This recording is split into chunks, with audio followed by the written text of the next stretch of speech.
सबसे पावरफुल हथियार है। हमारे जीवन के प्रत्येक घटना के साथ सिर्फ और सिर्फ हमारा मन जुड़ा होता है। इस दुनिया में जितने भी ज्ञानी हुए, जितने भी सक्सेसफुल लोग बने, सिर्फ और सिर्फ अपने मन की शक्ति के कारण ही बने। लेकिन हम में से बहुत से लोग क्यों इन शक्तियों को समझ नहीं पाते हैं? बुद्ध कहते हैं, हम भी इंसान हैं, आप भी इंसान हैं। हमारे अंदर, आपके अंदर, सबके अंदर समान शक्ति है। लेकिन क्यों हम उसे समझ नहीं पाते हैं? जो इन शक्तियों को समझ गया वह ज्ञानी बन गया। जो अपने मन की शक्तियों को संग्रह करना सीख लिया, उसके लिए उसका जीवन आसान हो जाता है। वह अपने जीवन में जो कुछ भी चाहता है उसे वह पा लेता है। गौतम बुद्ध कहते हैं कि सभी में बुद्ध बनने की योग्यता है, क्योंकि वह जानते हैं कि शक्ति वो हर इंसान में मौजूद है। लेकिन उस शक्ति का सही उपयोग हम नहीं कर पाते हैं। कुछ शक्तियों का उपयोग हम कर लेते हैं और कुछ शक्तियों को हम व्यर्थ में ही छोड़ देते हैं। आइए इसे एक छोटी सी कहानी से समझते हैं। इस कहानी को अंत तक जरूर समझना। अगर आपने इसे समझ लिया तो आप अपने जीवन में अपने मन के द्वारा, अपने मन की शक्तियों के द्वारा बहुत कुछ कर सकते हैं, बहुत कुछ पा सकते हैं। एक गुरु का शिष्य अपने गुरु की तरह बनना चाहता था। गुरु भी अपने उस शिष्य को अपने से महान बनना देखना चाहते थे, इसलिए उन्होंने हर तरह की शिक्षा उसे दी। लेकिन शिष्य को बहुत ही जल्द बहुत कुछ बनना था। शिष्य को हमेशा लगता था कि गुरु उसे सब कुछ नहीं बता रहे हैं, जिस कारण वो सफल नहीं हो पा रहा है। तब उसने सोचा, क्यों ना मैं गुरु का पीछा करूं। वो दिन भर क्या क्या करते हैं, क्यों ना मैं उन्हें देखूं।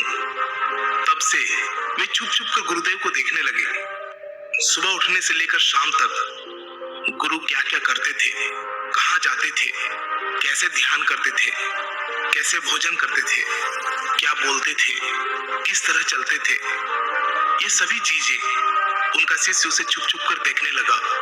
और वह भी वही सब कुछ करने लगा जो उसके गुरु दिनचर्या में करते थे। एक दिन गुरु ने सुबह देखा कि उनका शिष्य उनके साथ साथ चल रहा है। वह भी उस नदी में नहाया जहां पर गुरुदेव नहा रहे थे। वह भी उस चट्टान पर पहुंचा जहां पर बैठकर गुरुदेव ध्यान करते थे। और गुरु के चट्टान पर बैठने से पहले ही वह उस चट्टान पर बैठ गया और ध्यान करने लगा। यह देखकर गुरुदेव मुस्कुराए और वहीं पास के ही दूसरे चट्टान में जाकर बैठ गए और ध्यान करने लगे। शिष्य ने सोचा कि गुरुदेव कुछ कहेंगे, लेकिन किसी की आवाज ना आते देख उसने अपनी आंखें खोलकर देखा।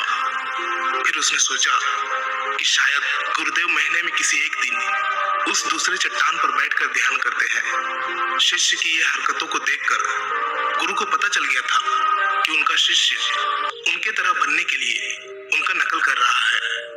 तब एक दिन गुरु एक पेड़ के डाल पर बैठकर सो गए। शिष्य ने सोचा, शायद रात में पेड़ के डाल पर सोने से कुछ प्रभाव पड़ता होगा, इसीलिए गुरुदेव वहां पर सोए हैं।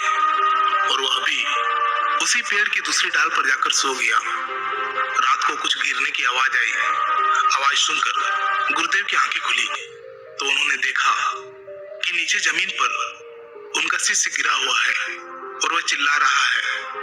उन्होंने शिष्य को उठाया और कहा कि जब भी तुम बिना सोचे समझे किसी दूसरे के राह पर चलते हो या उसकी नकल करने की कोशिश करते हो, तब तुम ऐसे ही गिरोगे जैसे आज गिरे हो। शिष्य ने कहा, गुरुदेव, मैं तो सिर्फ आपकी तरह बनने की कोशिश कर रहा था।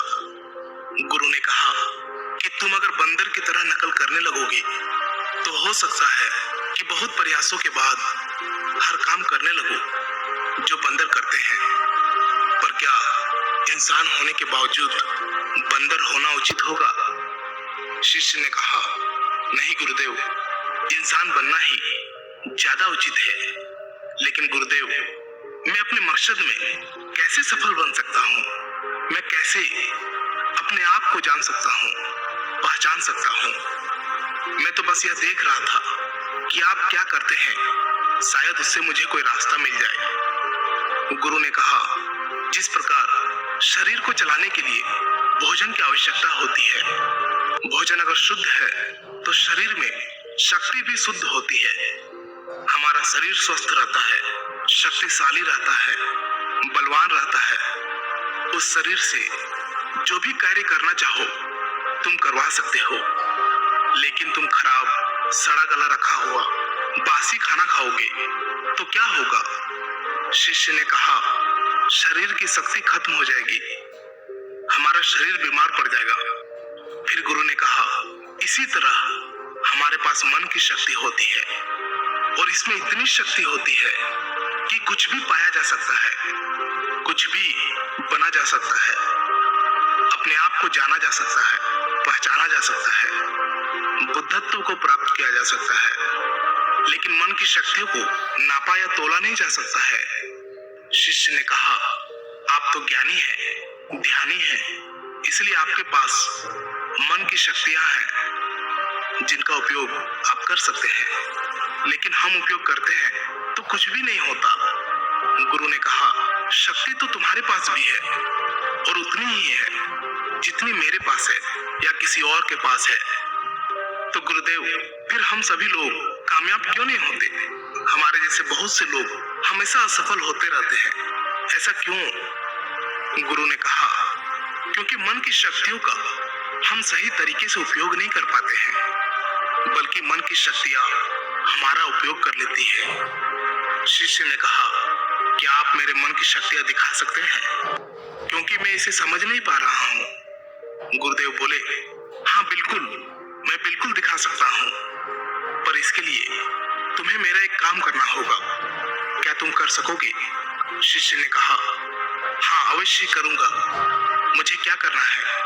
गुरु ने कहा, ज्यादा कुछ नहीं करना है, बस इतना ही करना है कि जितने भी विचार तुम्हारे मन में आए उन विचारों को एक एक लकड़ी के समान समझना है और उन लकड़ियों को उठाकर उस झोपड़ी पर रखते जाना है। और ये तुम्हें पूरे 1 महीने के लिए करना होगा। ध्यान रहे, एक विचार के लिए एक लकड़ी का होना आवश्यक है। जैसे कोई भी विचार से कोई लकड़ी छूट न जाए। एक काम और करना,